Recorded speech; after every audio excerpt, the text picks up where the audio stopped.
నిన్న vote on account బడ్జెట్ని బుగ్గన రాజేంద్ర ప్రసాద్ గారు అసెంబ్లీలో ప్రవేశపెట్టడం, ఆమోదించడం. ఈ ప్రవేశపెట్టిన బడ్జెట్ చూస్తే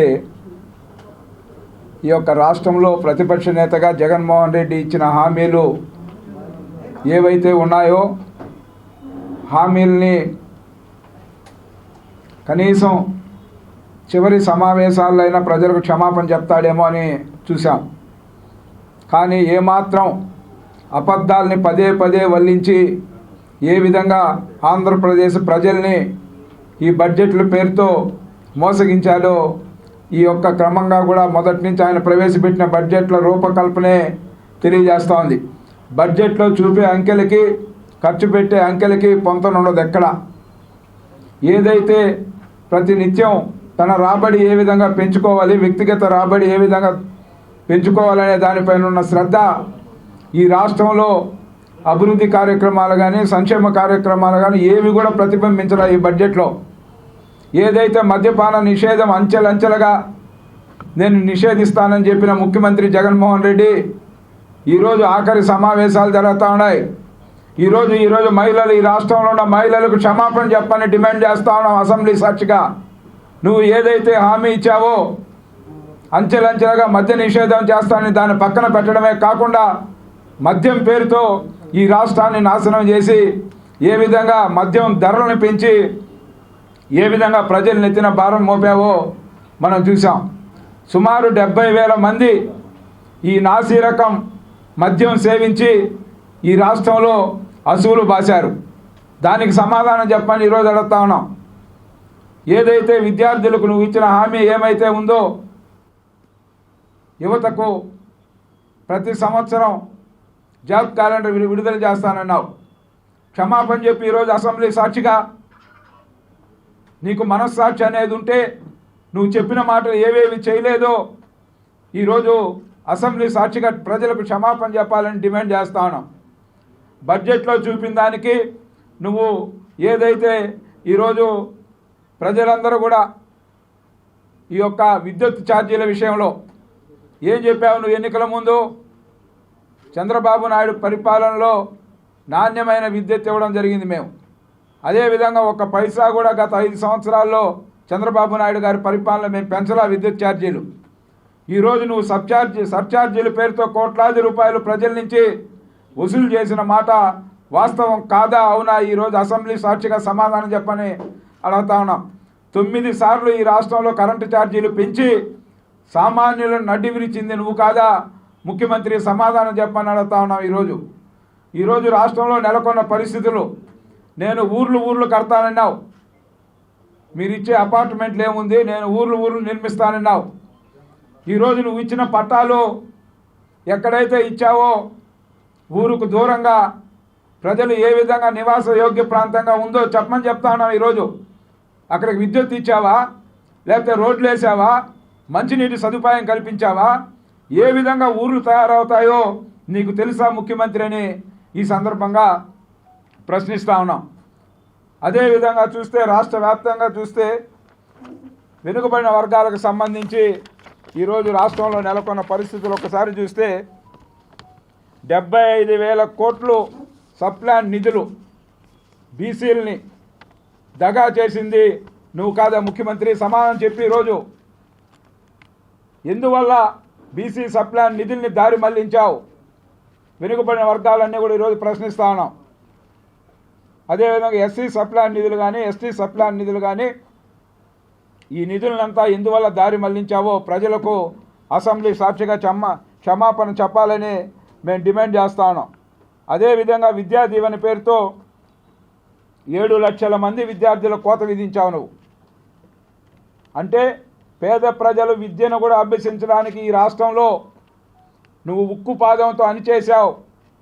7 లక్షల మంది విద్యార్థుల జీవితాలు తాడుకున్నావు ముఖ్యమంత్రి అని కూడా ఈ సందర్భంగా కూడా తెలియజేస్తూ, అదేవిధంగా నువ్వు విద్యార్థులకు ట్యాబులు పంపిణీ చేశానని చెప్తా ఉన్నావు. ట్యాబులు పంపిణీలో కుంభకోణం ఏమి? 1000 కోట్ల అవినీతి. విద్యార్థుల ట్యాబుల పేరుతో 1000 కోట్ల అవినీతికి పాల్పడావు ముఖ్యమంత్రి. సమాధానం చెప్పమని ఈరోజు తెలియజేస్తాను. అన్నా క్యాంటీన్లు నిలిపేశావు. రూపాయలకి కడుపు నింపే ధ్యేయంతో పేద ప్రజలకు ఉపయోగపడుతుందని చంద్రబాబు నాయుడు గారు అన్నా క్యాంటీన్లు ప్రవేశపెడితే వాటన్నిటిని కూడా రద్దు చేశావు. ఈరోజు ఇంటర్ విద్యార్థులకి మధ్యాహ్న భోజనాన్ని ఎందుకు రద్దు చేశావు ముఖ్యమంత్రి? ఆకలి మంటలు తెలియని ముఖ్యమంత్రి, ఆకలి అంటే ఏమో తెలియని ముఖ్యమంత్రి, వాళ్ళ తండ్రి పదవిని అడ్డం పెట్టుకుని లక్షల కోట్లు దోపిడీ చేసి పేద ప్రజల యొక్క అభ్యున్నతి నీకేం తెలుస్తుంది ముఖ్యమంత్రి అని కూడా ఈ సందర్భంగా కూడా తెలియజేస్తా ఉన్నాం ఈ ముఖ్యమంత్రికి.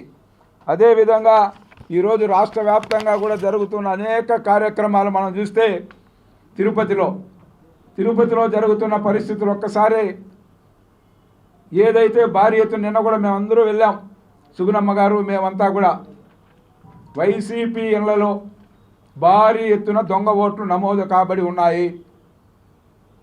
బహిరంగంగా కూడా విజ్ఞప్తి చేస్తా ఉన్నాం ఈ సందర్భంగా. తిరుపతిలో వైసీపీ శ్రేణుల ఇళ్లలో భారీ ఎత్తున దొంగ ఓట్లు ఎవరు చేర్చారు, దానికి ఎవరు బాధ్యులు, వాళ్ళపైన చర్యలు ఉండవా? పుంకాలుగా దొంగ ఓట్లు సుమారు 35-40 వేల ఓట్లను చేర్చి గెలవాలన్న ఒక గెలిపే ధ్యేయంగా ప్రజలకి మంచి చేసి గెలవాలని చూడడం తప్పులేదు.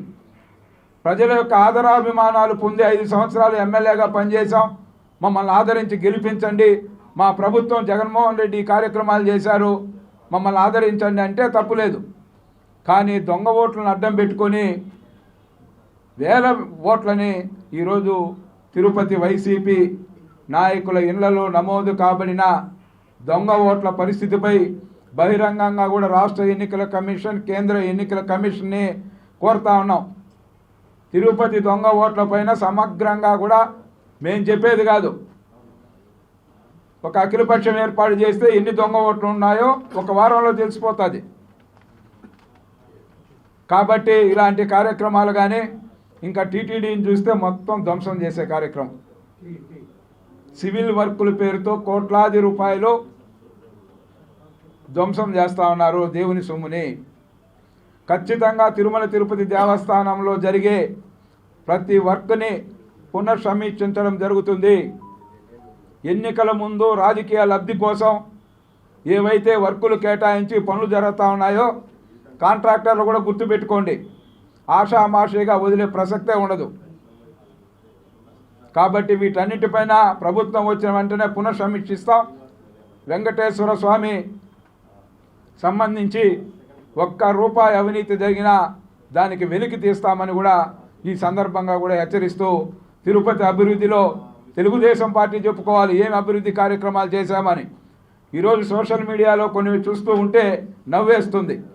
వీళ్ళేమైనా బర్డ్ హాస్పిటల్ కట్టారా, సిమ్స్ హాస్పిటల్ ఏమైనా కట్టారా, లేకపోతే ఇక్కడ ఐటీ కంపెనీలు ఏమైనా తీసుకొచ్చారా? ఏం అభివృద్ధి జరిగిందని, తిరుపతి అభివృద్ధి జరిగిపోయిందని పదే డంకాలు బనాయిస్తారో అర్థం కాల. మాస్టర్ ప్లాన్లు చూస్తే మేమేసాం ఆ రోజు మాస్టర్ ప్లాన్ తిరుపతి అంతా కూడా అభివృద్ధి జరగాలని.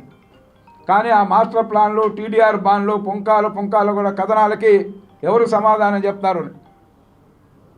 కాబట్టి ప్రజలందరూ కూడా ఆలోచించాలి. రాబోయేది తెలుగుదేశం పార్టీకి భారీ ఎత్తున ప్రజల మద్దతు ఉందని తెలిసేదానికి కారణమే మొన్న ఏదైతే జీడీ నెల్లూరులో జరిగిన సభలో ఏదైతే చంద్రబాబు నాయుడు గారు హామీ ఇచ్చారో ఈ జిల్లాకు పెండింగ్ ప్రాజెక్టులన్నీ కూడా కంప్లీట్ చేస్తాం, ఏదైతే తాగునీరుకు సంబంధించిన ప్రాజెక్టులన్నీ కూడా సంపూర్ణంగా పూర్తి చేయడం జరుగుతుంది, గాలేరు నగరికి సంబంధించి కూడా పూర్తి స్థాయిలో నిధుల విడుదల చేసి కంప్లీట్ చేస్తాం.